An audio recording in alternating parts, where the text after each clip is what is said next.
सालाबादप्रमाणे यंदाही कार्तिक शुद्ध पौर्णिमेचे औचित्य साधून सिन्नरच्या गोंदेश्वर सेवा संघाच्या वतीने गोंदेश्वर मंदिरात दीपोत्सव साजरा करण्यात आला। मंदिर परिसरात 1000हून अधिक दिवे पेटवून मंदिर परिसर सुशोभित करण्यात आला।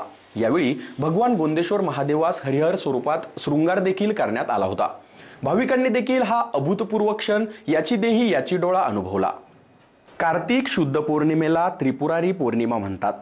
याच दिवशी भगवान शंकराने त्रिपुरासुराचा वध केला, म्हणून या दिवशी शिवशंकर व त्यांचा पुत्र कार्तिक स्वामी यांचा विशेष दिन आहे।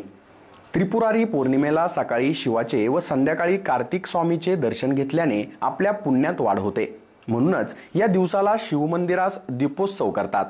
हजारो दिव्यांची आरास करून शिवमंदिर उजळवले जाते। सिन्नर शहरातील प्राचीन अशा हेमाडपंथी श्री गोंदेश्वर मंदिरास देखील सालाबादप्रमाणे यंदाही श्री गोंदेश्वर सेवा संघाच्या वतीने हजारो दिव्यांची आरास करून मंदिर परिसर सुशोभित करण्यात आला होता। मंदिर गाभाऱ्यातील श्री गोंदेश्वर महादेवास देखील आकर्षक अशी सजावट करून दिवे पेटवण्यात आले होते। रात्रीच्या अंधारात केवळ दिव्यांच्या प्रकाशातून श्री गोंदेश्वर मंदिराचे रूप आकर्षक असे दिसत होते। हा क्षण आपल्या डोळ्यात साठवण्यासाठी अनेक भाविकांनी मंदिरात दर्शनाचा लाभ घेतला व हा नयनरम्य क्षण आपल्या मोबाईलच्या कॅमेऱ्यात कैद करण्यात आला।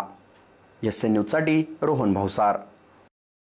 कार्तिक शुद्ध पौर्णिमेचे औचित्य साधून श्री गोंदेश्वर सेवा संघाच्या वतीने गोंदेश्वर दीपोत्सव आज साजरा करण्यात आलेला आहे। या निमित्त मंदिर परिसरामध्ये सुमारे 1000हून अधिक दिव्यांनी मंदिर परिसर सुशोभित केलेला असून भगवान गोंदेश्वर महादेव यांना आज हरिहर स्वरूपामध्ये शृंगार पूजा ही देखील करण्यात आलेली आहे।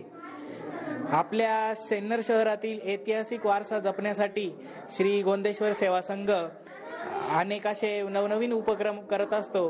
त्यातील हा दीपोत्सव हा एक आमचा छोटासा एक प्रयत्न आहे, जेणेकरून या ऐतिहासिक वारसाचं लौकिक वाढवावं व त्याची उत्तरोत्तर प्रचिती सर्वांपर्यंत पोहोचावी, यासाठी आमचा पुरेपूर प्रयत्न चालू आहे।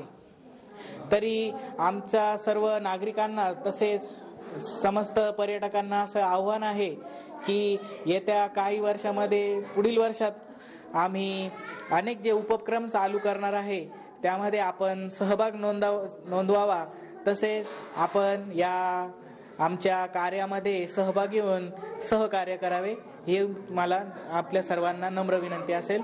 धन्यवाद।